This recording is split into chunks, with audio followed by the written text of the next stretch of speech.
You're getting nothing. Not a cent. And you should probably just skip the meeting tomorrow so you don't embarrass yourself in front of people who actually matter. Those were the words that changed everything for James Kessler, though he didn't know it yet. His son Daniel delivered them over a phone that felt ice cold against his ear in a machine shop that smelled like metal and truth. See, I need to tell you something right away. This is a story about patience. Not the quiet, suffering kind of patience, but the kind that understands that the person humiliating you today might accidentally be building the evidence of their own downfall. And what got me about James's story is that he never once broke. Not during the phone call. Not during the days that followed. Not even when everything he'd built was about to be handed to someone who couldn't have cared less about the sacrifice it took. James Kessler was 57 years old, and if you looked at his hands, you could read his entire autobiography in the calluses and scars. He'd spent more than 2 decades, 23 years to be exact, constructing precision manufacturing equipment in Houston. We're talking the kind of work where a single miscalculation costs thousands of dollars and damages your reputation in ways that follow you for life. He started in a borrowed warehouse space with equipment he'd financed on promises and credit cards that no rational banker would have approved. For years, every dollar he made went straight back into the business. He taught himself everything: engineering specifications, client management, regulatory compliance, how to motivate people who were working just as hard as he was for a fraction of what they deserved. The Houston Industrial District isn't glamorous. It's not the kind of place you see on television unless the story is about something going wrong. But there's a certain poetry to those blocks of warehouse and manufacturing facilities, the sound of machinery cutting through humidity so thick it feels like another element. That's where James lived for 2 decades, essentially. His marriage to Patricia had been strong once. I mean genuinely strong. The kind of partnership where 2 people decide to build something together, but manufacturing is jealous work. It demands everything and gives back money, exhaustion, and the constant anxiety that one missed deadline could collapse everything. Patricia eventually decided she wanted her husband more than she wanted the company, or maybe she wanted a husband who wasn't married to a business. Either way, by the time their marriage formally ended in 2006, the company James had built was worth somewhere in the neighborhood of $5 million. That was before it really took off. Before the contracts with major industrial clients. Before the patents on the specialized tooling systems that made Kessler Manufacturing the name people called when they needed something done right the first time. The divorce settlement was, on paper, quite generous to Patricia. She received cash, property, the suburban home with the pool. But what Daniel didn't understand, what nobody expected would matter 18 years later, was a single paragraph buried in the legal agreements. It was so specific, so conditional, that even Patricia's high-priced legal team dismissed it as the sentimental rambling of a man too broken by betrayal to think clearly.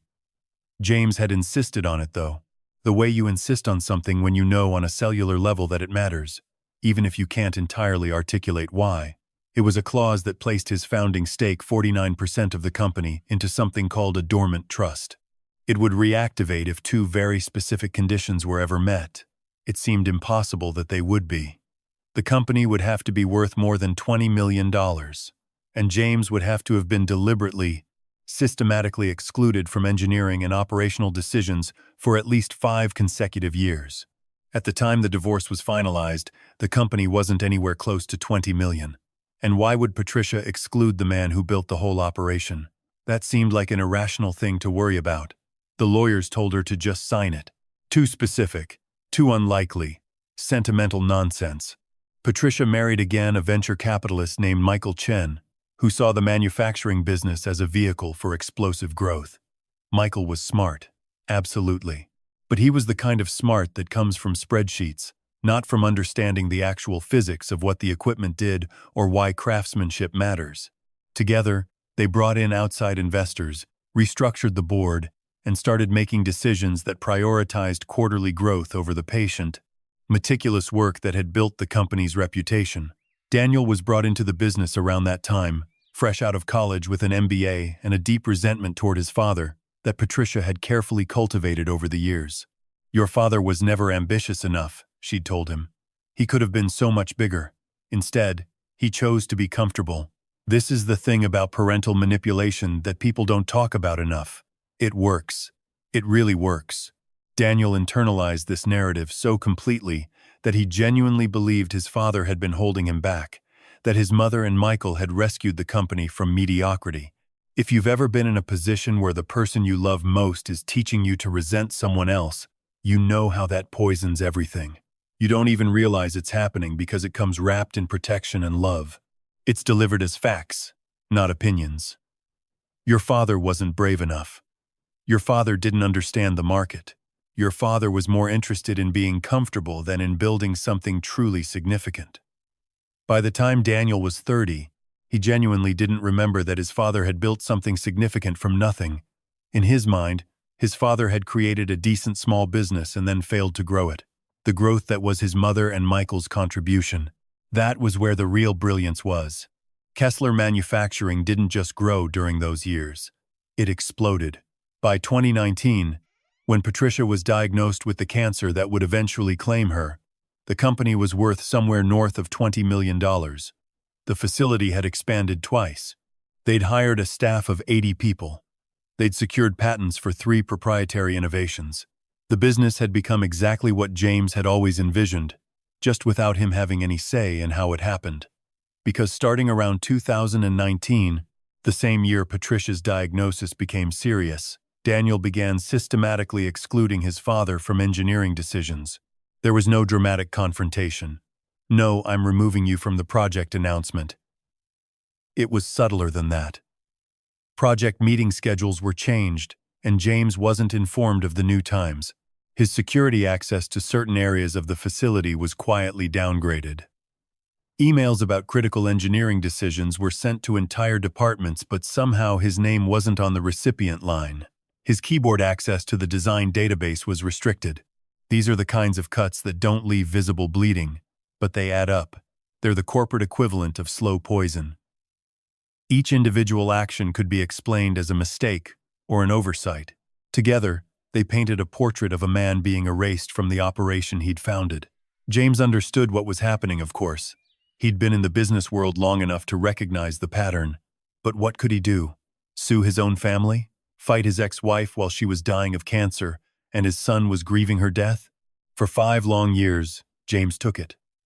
He worked on smaller projects, consulted when asked, and mostly watched the company he'd built be transformed into something he no longer recognized. Patricia died in February 2024. James didn't cry at the funeral, but he wanted to. He wanted to, and that was almost worse. Because wanting to cry and refusing to, that's a special kind of pain. The will reading was scheduled for April 15th. That was exactly 2 months after Patricia's death. James had already received a text from Daniel 2 weeks before saying, "Don't bother coming to the reading. Mom made sure you get nothing. She didn't forget about you in her will, she just made sure you understood what you deserve." I want to pause here because I need to tell you something. When someone is that deliberately cruel, when they take the time to craft a message specifically designed to hurt, it tells you something about them. It tells you they're afraid. Cruel people aren't confident. Confident people don't need to humiliate. Daniel was terrified that his father might have some legitimate claim, some piece of inheritance, some acknowledgement that he mattered. So he preempted it with cruelty. James sat in his apartment, a modest 1-bedroom in a neighborhood near the docks, and stared at that text for a long time. He wasn't an angry man by nature. Anger requires a kind of ego investment, a belief that the world owes you better than what you're receiving. James had moved past that years ago. But he was sad, deeply, profoundly sad about what his relationship with his son had become. How could the boy he'd taught to read blueprints, to understand that quality was a moral obligation, to respect people who worked with their hands, how could that boy have turned into someone who could look at his father and see nothing but an obstacle to laugh at? That night, James pulled out a box from the back of his closet. The label read, "Manufacturing History Original Documents." Inside were photographs from 2000 and one of him and Patricia standing next to their first CNC machine, both of them young enough to believe that hard work alone was sufficient. There were blueprints in his handwriting, technical specifications with his initials, patent applications with his name as primary inventor. There was a thick legal envelope containing a copy of his original divorce decree, and inside that document was a paragraph on page 17 that he'd insisted on, including, even as Patricia's lawyers told him it was pointless to bother. He turned those brittle pages carefully, tracing the words with one finger. The language was specific and legalistic, but the intention was clear. If the company ever became worth more than $20 million, and if he was systematically excluded from decision-making for 5 or more consecutive years, his stake would reactivate. It had seemed impossible when he'd insisted on it. Now, 18 years later, it seemed oddly prescient. The morning of the will reading, James put on the only suit he owned. It was charcoal gray, purchased for Patricia's funeral. He drove into downtown Houston, where the glass towers announced their own importance through sheer height and reflective surfaces. The law offices occupied the 34th floor of one of those towers, the kind of place designed to make ordinary people feel small. The receptionist smiled at him with the practiced warmth of someone trained to treat all clients equally, regardless of their net worth, but her eyes held a flicker of judgment. He looked like he didn't belong there, and they both knew it. The conference room was exactly what he expected. Enormous table of dark wood, floor-to-ceiling windows overlooking the city, original artwork on the walls that probably cost more than his entire car. Daniel was already seated at the head of the table, phone in hand, deliberately not looking up when James entered. Daniel was 42 now, wearing a suit that probably did cost more than James's car. He'd developed his mother's ability to make dismissal look like a default setting, as if not acknowledging someone was simply the natural state of things. The attorney, Margaret Chen, no relation to Michael Chen, though James wondered briefly if that was a calculation, stood up to greet him. She was in her mid-60s, with the kind of composed expression that comes from 30 years of mediating between people who claimed to love each other, but were mostly just fighting over money. "Miss Kessler, thank you for coming," she said, and James heard genuine courtesy in her voice, the kind that suggested she'd already figured out the story of what had happened here. "He shouldn't be here," Daniel said immediately, finally looking up from his phone. "I told him on the phone there's nothing for him. Mom left everything to me. This is a waste of everyone's time." Margaret adjusted her glasses, and James caught something in her eyes, a knowing expression, like she was about to show someone a door they'd walked past 1,000 times without noticing it existed. "Actually," Margaret said carefully, "there are some matters related to the original 2006 separation agreement that may be relevant to the estate." Daniel opened his mouth and then closed it. He didn't speak, but his face had gone pale. Pale in a way that made James suddenly understand. His son didn't know. Nobody had told him about that clause. Patricia probably had assumed it was unenforceable, that the lawyers had been right to dismiss it, and if she'd mentioned it to Daniel at all, she probably had said it was legally meaningless. Margaret opened a folder that was separate from the stack containing Patricia's will. This folder was old manila-colored, worn at the edges, tied with a string that had faded from dark to light gray. She untied the string carefully, the way someone handles something fragile. "The divorce decree from March 2006 contains a provision," she began, and her voice had shifted. It was still professional, but there was something else underneath it now. Something like the beginning of a story that had been waiting 18 years to be told.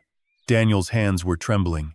He tried to hide them under the table, but James could see the trembling. "That's ancient history," Daniel said, and his voice cracked slightly. "Mom wouldn't have agreed to anything that would hurt my inheritance." "On the contrary," Margaret said, and she smiled, really smiled. Not a professional smile, but a genuine expression of satisfaction. "Your mother's legal team in 2006 advised her that this particular clause was too specific to ever be triggered.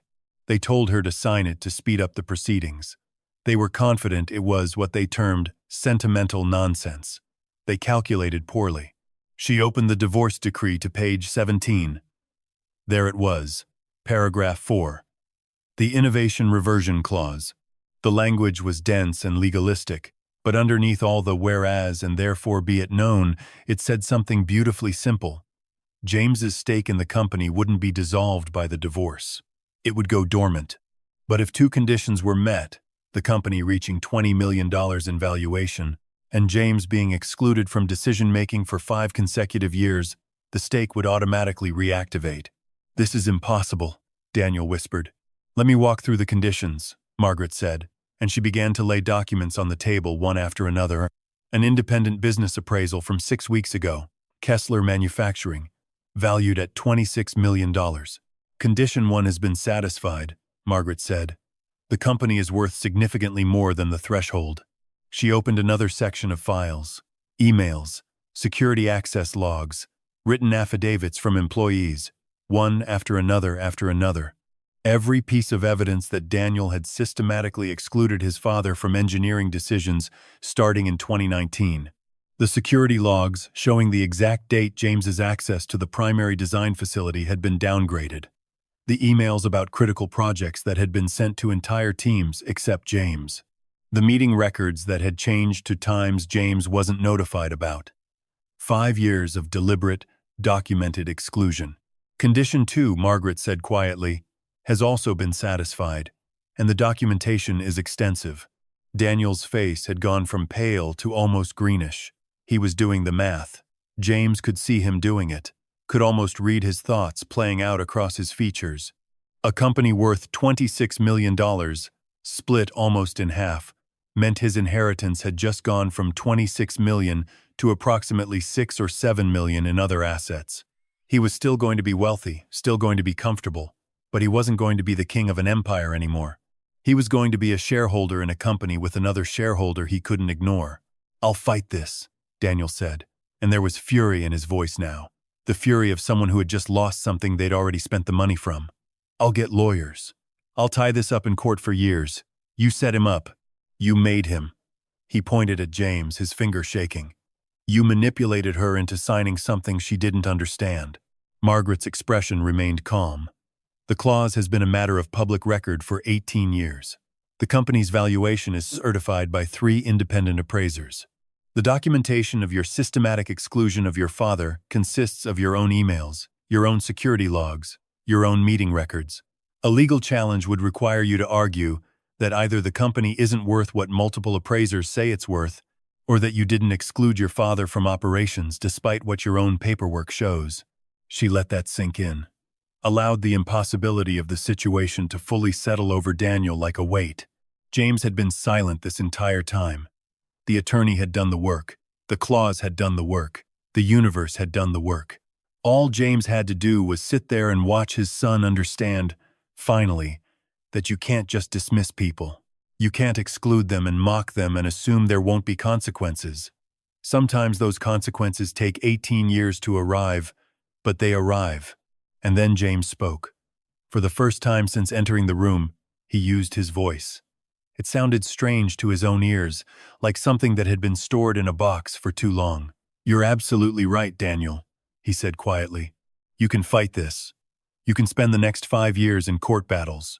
You can watch your inheritance disappear into legal fees while the newspapers write about the son who lost his empire because he couldn't treat his own father with basic respect. Daniel looked at his father like he was seeing him for the first time, like he'd been staring at an outline this whole time and had just realized there was a person inside. Or, James continued, and his voice was steady now, steady in a way that came from years of making difficult decisions in the face of impossible odds. You can accept that you made a choice, and choices have consequences, even if those consequences take a long time to arrive. What do you want? Daniel asked, and there was a desperate hope in his voice. Maybe he thought his father would offer him a deal. Maybe he thought there was still a way out of this that didn't involve losing everything he'd assumed was his. Nothing, James said. I don't want the company. I never wanted to take it back just to run it. That part of my life is over. Then what was this? Daniel's voice rose slightly. What was any of this about? It was about a promise, James said. And he stood up slowly, the way a man stands when he's finally released a weight he's been carrying. It was a promise that the person who builds something deserves to be respected, not exploited, not dismissed, not erased because it's convenient. And it was about showing you that even if it takes 18 years, even if it feels impossible, even if everyone tells you it's pointless, justice has a way of arriving. He looked at Margaret. Sell it, he said. Sell my 49% stake as soon as the legal transfer is complete. Whatever it fetches, I don't want it sitting there. You're selling? Margaret said, and there was genuine surprise in her voice. She'd been building toward a moment where James would reclaim his company, and James was about to walk away from it. "I'm selling," James confirmed. "Every share." Daniel's mouth opened and closed several times without sound. The concept that his father would have the opportunity to take back the company and instead would liquidate it, would refuse even the victory of ownership, it seemed, to break something in Daniel's comprehension of the situation. "But why?" he whispered. James moved toward the door. His footsteps echoed on the polished floor, the sound sharp and final. He paused at the door and turned back for just a moment. "Because," he said, "I learned a long time ago that the best revenge isn't taking what was taken from you. It's becoming someone better than the people who took it." The liquidation took 4 weeks. Kessler Manufacturing was purchased by a consortium of investors, and James's 49% stake brought in approximately $12.7 million. Not a fortune by some standards, but more money than he'd ever expected to have sitting in his bank account at once. He could have retired, bought a place on the coast, spent his remaining years fishing and forgetting that he'd ever built anything or raised a son or been part of anything that mattered. Instead, he rented office space in a neighborhood James loved, the kind of area where people still fix things themselves, where the old industrial aesthetic hadn't been gentrified into nostalgia. The office was nothing fancy. Exposed brick, simple wooden desks, a main room where people could gather and talk. On the door, he had a nameplate installed: Kessler Institute for Engineering Justice. His mission was specific and unambiguous: to protect innovators and craftspeople and people who worked with their hands from being pushed out of companies they'd helped build by family members or business partners who valued politics over production, to provide legal resources that people like him couldn't afford, to connect displaced builders with attorneys who understood that intellectual property wasn't just a legal concept, it was the preserved essence of someone's life work. The first client who walked into his office was a woman named Patricia Hendricks. The name struck him as synchronicity or cruel irony. He couldn't decide which. Patricia was 61 years old and had spent the last 37 years as a master cabinet maker.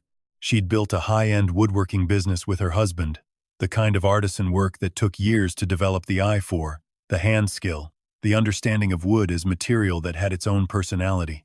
Her husband had brought in a business manager 15 years ago, and slowly, incrementally, Patricia had been removed from the decision-making process. Her designs were still being used, but the credit went to the design department. Her reputation was erased by corporate restructuring. "He didn't even ask my permission," she told James, her voice shaking slightly. "He just decided that he was the owner, and I was just an employee.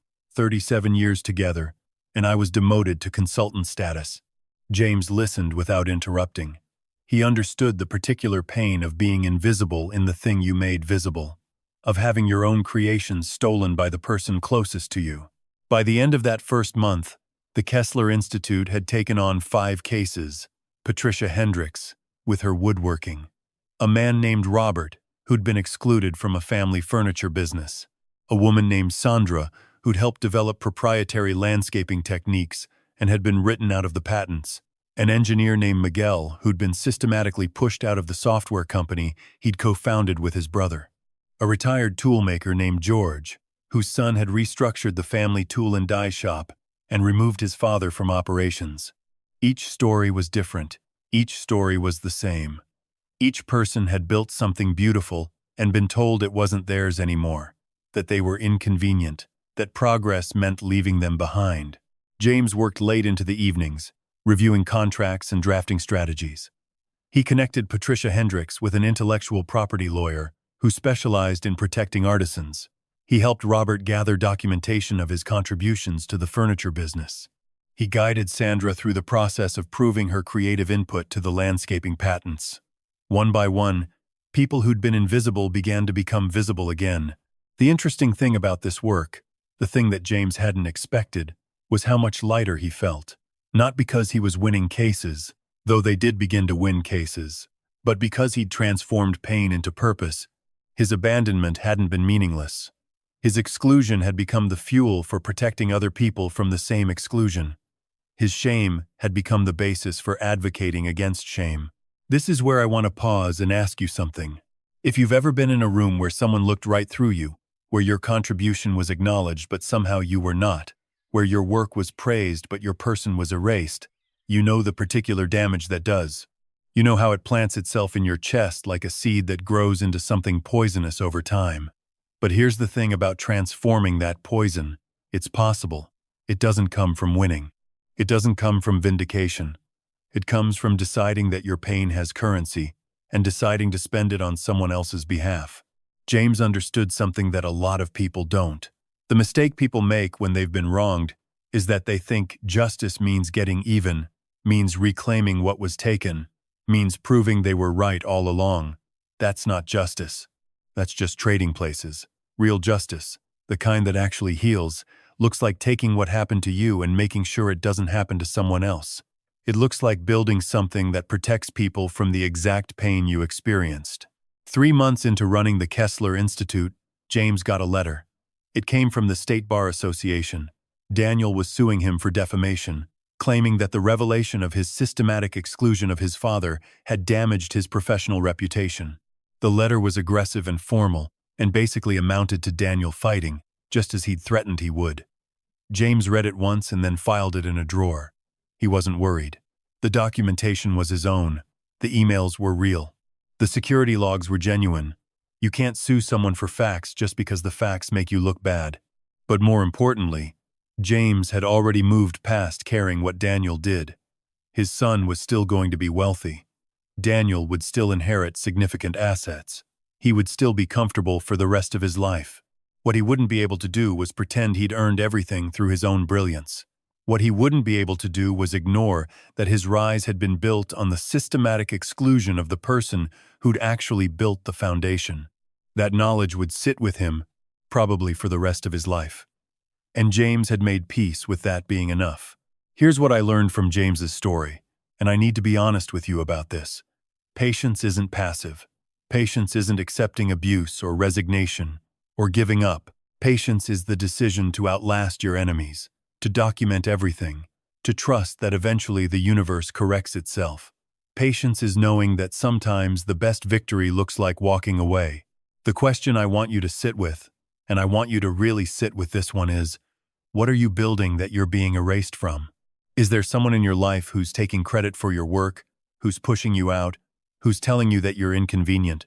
Because if there is, I want you to know that you have options, you have protections, you have documentation, you have time. Sometimes the most powerful thing you can do is exactly what James did. Build an evidence trail in your own success and refuse to go quietly.